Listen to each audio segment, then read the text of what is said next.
వెంకట కామేశ్వరి గారిని వచ్చి ఈ పురస్కారాన్ని అందుకోవాల్సిందిగా ప్రార్థిస్తున్నాము.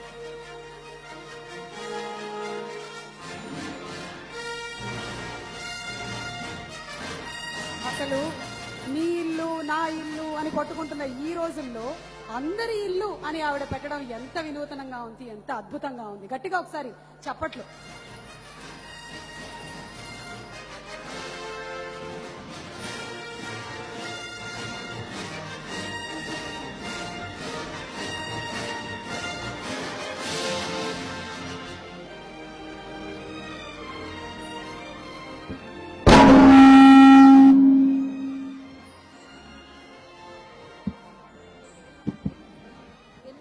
అందరికీ నమస్కారం.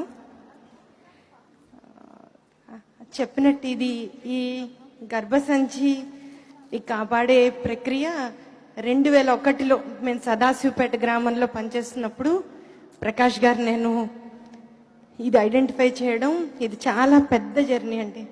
ఎవరికి చెప్పినా ఎన్ని గుమ్మాలు ఎక్కామో ఎన్ని గుమ్మాలు దిగామో తెలీదు. చాలా ఇబ్బందితో అయిన తర్వాత 2010లో ఛాయరతన్ గారు ఈ మాట వినడం, ఛాయరతన్ గారు విన్న తర్వాత ఆరోగ్యశ్రీలో ఒక 100 ఫైల్స్ అయినా నాకు ఇచ్చారు. ఎందుకంటే నేను గైనకాలజిస్ట్ కదా, ఇండికేటెడా కాదా అని చెప్పమని.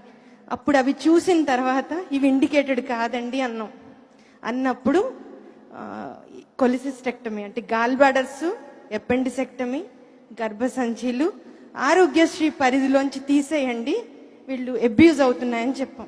అయితే ఆవిడ ఒక డిపార్ట్మెంటల్ లెటర్ ఇచ్చిన తర్వాత అది ప్రైవేట్ నుంచి తీసేశారండి.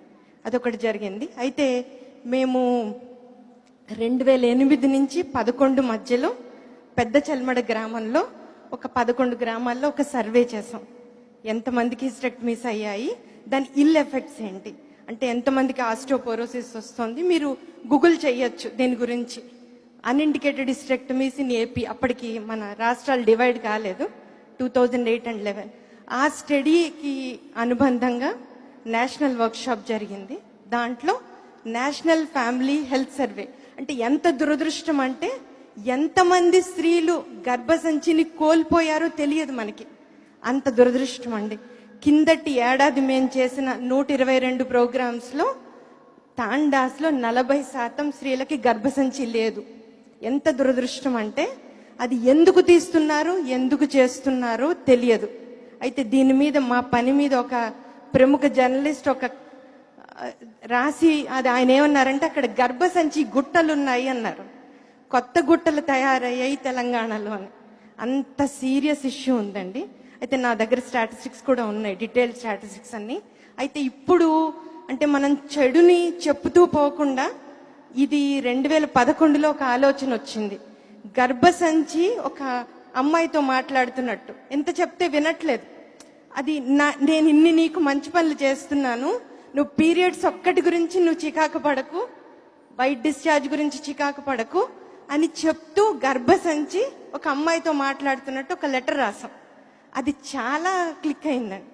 అలాగే ఇంకొంచెం సాంకేతికంగా గర్భసంచి ఎలా కాపాడుకోవాలి, ఎలా చేయాలి అని ఒక తెలుగులో ఒక పుస్తకం రాసాం. 2 years అయింది.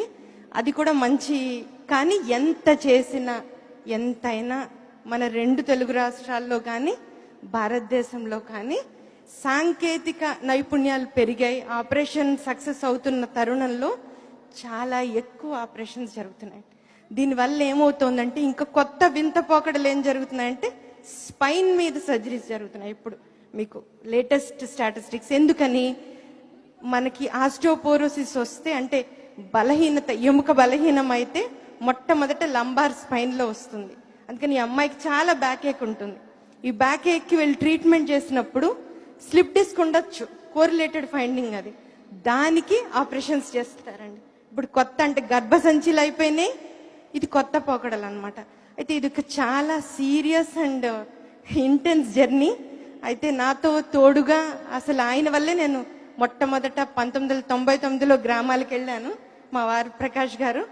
అయితే ఆయన ఇది ఇద్దరికి ఏంటంటే ఒక ఇమోషనల్ జర్నీ అనమాట. కష్టం, మనం చదువుకున్న చదువు దుర్వినియోగం అవుతోంది అని చెప్పి. అయితే ఇది మేం చేయగలిగింది చేస్తున్నాం, కానీ అందరి సహకారం అవసరం. కుల మత వర్గ విభేదం ప్రాంతీయ విభేదాలు లేకుండా మన స్త్రీల ఆరోగ్యాన్ని మనం కాపాడుకోవాలి. దానికి నేను చనిపోయే వరకు పనిచేయదలుచుకున్నాను. నాకు ఇంకొక కోరిక ఏంటంటే మళ్ళీ జన్ముంటే అమ్మాయిగా పుట్టాలి, మళ్ళీ లేడీస్ డాక్టర్ అవ్వాలి, మళ్ళీ ఈ పని చేయాలి అని. అయితే అప్పటికి మన స్త్రీలందరికీ మంచి ఆరోగ్యం ఉండాలి. అయితే మనందరం మన మొదటి ఇల్లు గర్భసంచిని కాపాడుకుందాం. అలాగే మన ఆడపిల్లలందరికీ కూడా బైస్ట్ మీ ఆరోగ్యానికి మంచిదన్న విషయాన్ని చెప్దాం. అలా అందరం కలిసి పని చేయాలి. అందరూ కలిసి పని చేయాల్సిన అవసరం వచ్చింది. Thank you.